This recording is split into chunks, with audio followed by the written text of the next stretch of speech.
Gwalior series के इस अंतिम एपिसोड में मितावली यानी कि 64 योगिनी टेम्पल के बारे में जानेंगे। साथ में हम लोग दिल्ली से कैसे 2 दिन और 1 रात में इन खूबसूरत अनएक्सप्लोर्ड जगहों को एंजॉय कर सकते हैं। आपका खर्च कितना आएगा, कहां आप रह सकते हैं, किस तरह से आपने अपना टूर प्लान करना है ताकि आप अपने परिवार और दोस्तों के साथ इन जगहों को एंजॉय कर सकें। तो दोस्तों बने रहिए अपने चैनल चाचा का बायोस्कोप के साथ और अंत तक इस एपिसोड को एंजॉय कीजिए और आने वाले खर्चे और रूट के बारे में जानकारी लीजिए। साथ ही दोस्तों अगर आप चैनल पर नए हैं तो प्लीज सब्सक्राइब, लाइक, शेयर चाचा का बायोस्कोप, आपका अपना चैनल चाचा का बायोस्कोप। साथ में लगे बेल आइकन के बटन को प्रेस करना नहीं भूलिएगा। कमेंट जरूर भेजते रहिए, हमें आपके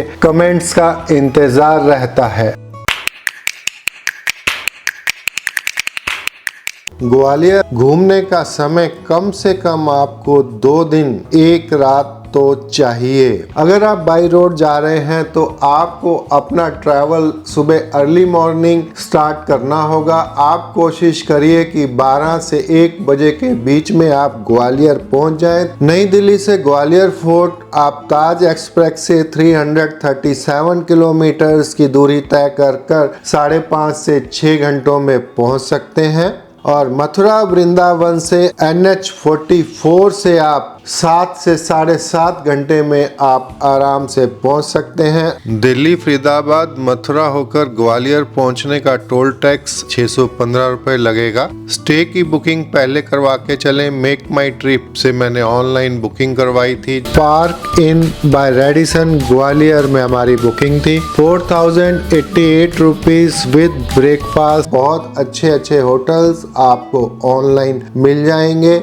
लंच के लिए बहुत अच्छे रेस्टोरेंट्स ग्वालियर में उपलब्ध हैं। हम लोग पहुंचे पंचवटी गौरव। 250 रुपीज पर पर्सन यहाँ पर राजस्थानी थाली के हमारे से चार्ज लिए गए। अनलिमिटेड खाना और काफ़ी वैरायटी परोसते हैं। अच्छा खाना है। कुछ और रेस्टोरेंट्स के नाम आपको स्क्रीन पर नज़र आ रहे हैं। आप किसी भी रेस्टोरेंट में चले जाइए, खाना आपको अच्छा मिलने वाला है। ग्वालियर आप पहुंच चुके हैं। लंच आपका हो चुका है। यहाँ तक के एक्सपेंसेस मैंने आपको एक्सप्लेन कर दिए हैं। अब आपको ग्वालियर फोर्ट को विजिट करना है। फोर्ट एक काफ़ी बड़ा एरिया है और बिना गाइड के आप फोर्ट को एंजॉय नहीं कर पाएंगे। हमने मिस्टर पवन गाइड को हायर किया था, जिनका कॉन्टेक्ट नंबर आपको स्क्रीन पर नजर आ रहा है। लंच टाइम के बाद इवनिंग तक मिस्टर पवन हमारे साथ रहे थे और हम 4 लोगों का उन्होंने 2000 रुपीज हाफ डे का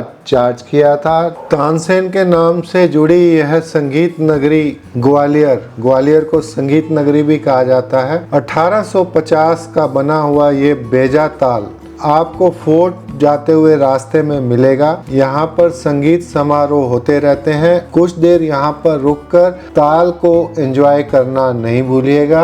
ग्वालियर फोर्ट में जाने के 2 रास्ते हैं। उर्वई गेट का रास्ता आप इस्तेमाल करें। अगर आप 4 व्हीलर से जा रहे हैं तो आप फोर्ट के गेट तक जा सकते हैं। 2 व्हीलर या ई रिक्शा ऑटो से आप जा रहे हैं तो आपको यहाँ से भी तकरीबन 1.5-2 किलोमीटर चलकर जाना होगा। आप अपनी कार या टैक्सी लेकर सीधा फोर्ट के गेट तक जा सकते हैं, जहाँ पर आपको पार्किंग अवेलेबल है। 50 रुपीज पार्किंग चार्ज लिया जाता है। पार्किंग के पास ही साउंड एंड लाइट शो का टिकट आपको मिलता है, लेकिन इसका टिकट आप एडवांस में ना लें। शाम का जैसा भी माहौल हो उस समय आप टिकट परचेज करें। इजीली आपको टिकट अवेलेबल हो जाएगा।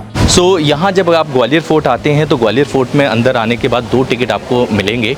एक है ASI डिपार्टमेंट का आर्कियोलॉजिकल सर्वे ऑफ इंडिया, जो जस्ट मेरे बाजू में है। यहाँ 25 रुपये का इंडियन का टिकट है और वीडियो कैमरा 25 रुपये का है।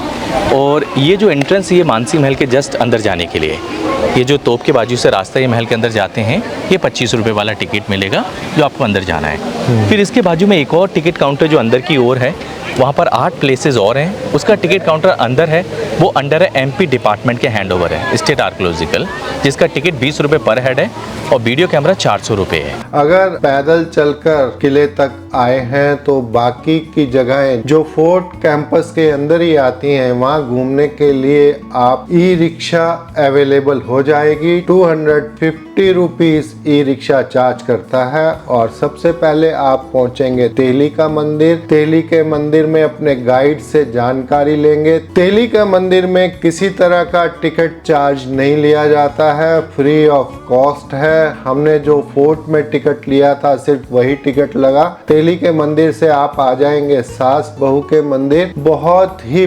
ब्यूटीफुल सास बहू का ये 2 बिल्डिंग बनी हुई है। इन जगहों के बारे में पूरी जानकारी लेने के लिए डिस्क्रिप्शन में दिए गए लिंक आप चेक कर सकते हैं। सास बहू के मंदिर में भी आपसे किसी तरह का टिकट नहीं लिया जाएगा। फोर्ट वाला टिकट यहाँ वैलिड था। सास बहू के मंदिर के बाद गुरुद्वारा साहिब, छठी पातशाही का बना हुआ यह मध्य प्रदेश का सबसे बड़ा गुरुद्वारा पवित्र तीर्थ स्थान है। दाता बंदी छोड़ गुरुद्वारा। गुरुद्वारा में आपके रहने के लिए उचित व्यवस्था है। सेवार्थ 200 कमरे यहाँ पर उपलब्ध है। गुरु प्रसाद लंगर आपको मिलता है। इस पवित्र स्थान को, आसपास की जगहों को गुरु घर में रहकर भी एंजॉय कर सकते हैं। गुरु दर्शन का सौभाग्य प्राप्त कर सकते हैं। बहुत ही सुंदर साफ सुथरा गुरुद्वारा में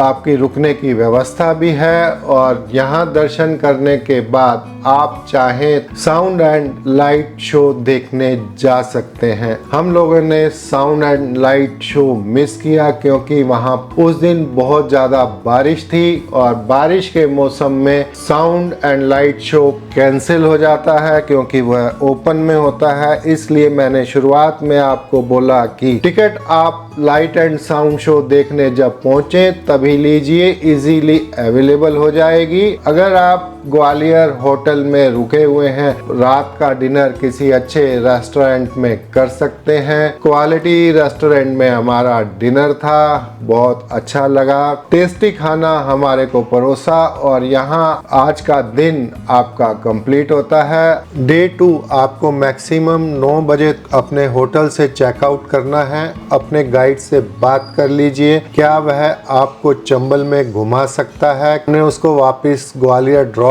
किया था। चंबल घुमाने का उसने हमारे से 2500 रुपीज चार्ज लिया। चंबल में भी आपको सब जगह गाइड अवेलेबल हो जाएंगे। ग्वालियर छोड़ने से पहले महारानी लक्ष्मीबाई का समाधि स्थल अमर ज्योति जाना ना भूलें। मुश्किल से 15 मिनट आपको ये देखने में लगेंगे और साथ ही आप देख सकते हैं मोहम्मद गोस एवं संगीत सम्राट तानसेन का मकबरा, पुराना ऐतिहासिक मकबरा। तानसेन के मकबरे के बाहर एक इमली का पेड़ है। कहा जाता है कि इसके पत्ते खाने से आवाज में मधुरता आती है। अब आप बढ़ेंगे मुरैना में चंबल की तरफ। जीपीएस में आप लगा लीजिए Bateshwar group of temples, 32 kilometres approximate. आप ग्वालियर में जिस भी पॉइंट पर हैं वहां से इसके आसपास डिस्टेंस दिखाएगा। अप्रोक्सीमेट 50 मिनट आपको पहुंचने में लग सकते हैं। रास्ते में आपको पड़ेगा एती गांव। एती गांव में पृथ्वी का पहला शनि मंदिर है। इस मंदिर की बहुत ज्यादा मान्यता है। यहाँ दर्शन मात्र से ही मनोकामना पूरी होती है। शनिवार के दिन या शनि महाराज के किसी महत्वपूर्ण दिन यहाँ पर बहुत लंबी लंबी लाइनें लगती हैं। देश विदेश और आसपास की जगहों से लोग यहाँ पर दर्शन करने आते हैं। इन खास दिनों में आपको यहाँ पर समय ज्यादा लग सकता है। शनि महाराज के दर्शन करने के बाद आप पहुंच जाइए बतेसरा ग्रुप ऑफ टेम्पल्स। यह वो अद्भुत खजाना है जो खुदाई में निकल रहा है। इस खजाने को डाकू भी नहीं ढूंढ पाए। आज ये खजाना देखिए कैसा मंदिर का रूप लेकर आपके सामने आ चुका है। बहुत बेहतरीन अनएक्सप्लोर्ड जगहों में से यह एक जगह चंबल के अंदर। इसको देखना तो बनता है। गाइड लेना बहुत जरूरी है, बिना गाइड के आप इन जगहों को एंजॉय नहीं कर पाएंगे। बातेसरा ग्रुप ऑफ टेम्पल्स में घूमने के बाद घड़ी पड़ावली भीम सिंह राणा फोर्ट आप पहुंच जाइए। ये 1 किलोमीटर का डिस्टेंस आप 3 मिनट के अंदर कवर कर लेंगे। खूबसूरत सा फोर्ट, गाइड लेना जरूरी है, बिना गाइड के एंजॉय नहीं कर पाएंगे। या आप डिस्क्रिप्शन में दिए गए लिंक में पूरी जानकारी ध्यान से लें ताकि आप इन जगहों को एंजॉय कर सकें। यह फोर्ट घूमने के बाद अब आप बढ़ेंगे मितावली, और मितावली का मेरा लास्ट एपिसोड, वहां के बारे में पूरी जानकारी आपको इसी एपिसोड में मिलेगी। तो अभी हम लोग मितावली गांव आ चुके हैं और मितावली गांव आने के बाद ये एक मितावली मॉन्यूमेंट भी आपको देखने के लिए मिल जाता है। जस्ट मेरे पीछे है, जो कि 300 फीट की ऊंचाई पे एक मॉन्यूमेंट बना है जिसको 64 योगिनी के नाम से जाना जाता है, जो कि राजा देवपाल के द्वारा बनाया गया।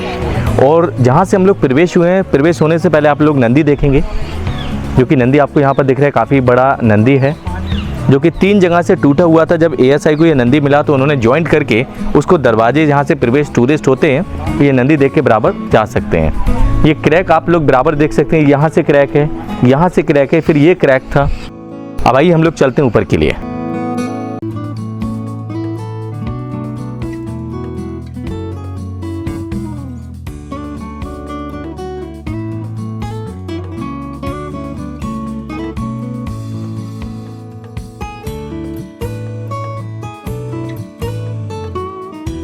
अभी हम सभी लोग आ चुके हैं मितावली के स्मारक के ऊपर, क्योंकि नीचे से हम लोग करीब 300 फीट की ऊंचाई पे आ चुके हैं। और ये मितावली का गांव है, इसलिए इसको मितावली गांव के नाम से जाना जाता है। और मितावली गांव में ये मॉन्यूमेंट है जिसको मितावली मॉन्यूमेंट के नाम से जाना जाता है। जस्ट मेरे पीछे है, यहाँ देखेंगे ये राउंड स्मारक है जिसको राजा देवपाल के द्वारा बनाया गया, ये जो स्मारक है।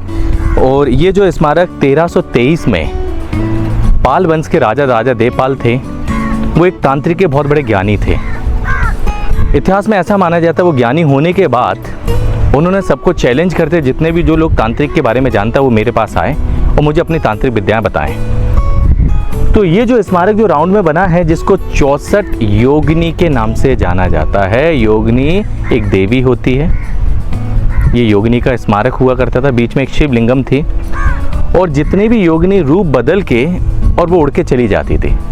तो इसके अंदर जो एरिया है वो ओपन है और बीच में प्लेटफॉर्म है, वहाँ पर सारी योगिनी आके लैंड होके अपने अपने रूम में चली जाती थी। जो रूम हम लोग अंदर जाके जब विजिट करेंगे तो इसमें 64 बॉक्सेस बने हुए हैं, यहाँ पर योगिनी की मूर्ति हुआ करती थी और बीच में शिवलिंगम है। फिर ये जगह जब ऐसा इतिहास में भी माना गया, जब ब्रिटिशर्स का शासन था और सिंधिया फैमिली थी, उन्होंने जब ब्रिटिशर्स को ये इस क्षेत्र में लाते थे, जैसे कि पड़ावली, मितावली और हमारे वटेश्वर वाले एरिया में ये जगह आती है, और वहाँ से वो यहाँ आते थे जब शिकार वगैरह खेलने के बाद। उन्होंने बताया जब ब्रिटिशर्स ने ये चीज़ देखी, देखने के बाद उन्होंने दिल्ली का पुराना वाला पार्लियामेंट जो बनाया गया वो इसकी कॉपी पे बनाया गया। इसको 64 योगिनी के नाम से स्मारक जाना जाता है। आइए अब हम इसको अंदर से विजिट करते हैं।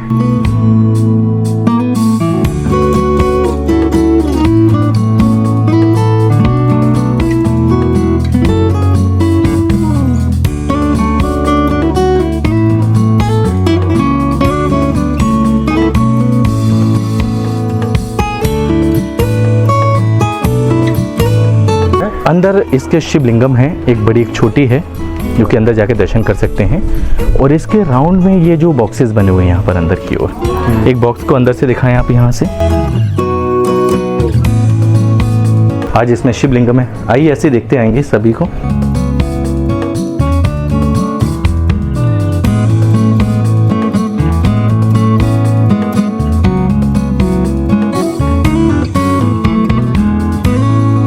आज इन सभी बॉक्सेस के अंदर आज योगिनी की मूर्ति नहीं है, इसमें आज शिवलिंगम है। योगिनी की मूर्ति ओरछा के म्यूजियम में पहुंच चुकी हैं ग्वालियर से। यहाँ पर एक हवन कुंड भी देखने के लिए मिल जाता है, जो गांव के लोग आते हैं आज पूजा पाठ करने के लिए, तो हवन का उपयोग करते हैं।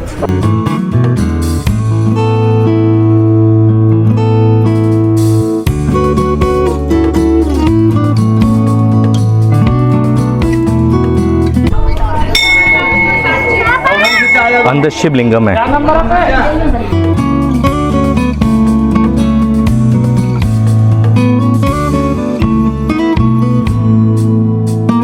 दोस्तों दोपहर को 3 बजे तक आप ये सभी डेस्टिनेशन बहुत आराम से कवर कर सकते हैं और इसी के साथ चंबल में मैतावली लास्ट डेस्टिनेशन देखने के बाद आप अपने घर की तरफ रवाना हो सकते हैं या जैसा भी आपका प्रोग्राम हो। 2 दिनों में आप इतनी खूबसूरत और इतनी सारी जगहों को एंजॉय करेंगे कि आप अपने दिलो दिमाग में इन छुट्टियों को बसा लेंगे। हमेशा के लिए आपके अंदर ये यादें समा जाएंगी। फ्रेंड्स, चलते चलते आपसे यही रिक्वेस्ट है कि अगर आप चैनल पर नए हैं तो प्लीज़ सब्सक्राइब, लाइक, शेयर चाचा का बायोस्कोप, आपका अपना चैनल चाचा का बायोस्कोप। कमेंट्स पोस्ट करना नहीं भूलिएगा और जितना टोल टैक्स आपने आते हुए दिया है वही टोल टैक्स आपको वापस जाते हुए भी देना है। फिर मिलते हैं अपनी नई सीरीज के साथ नए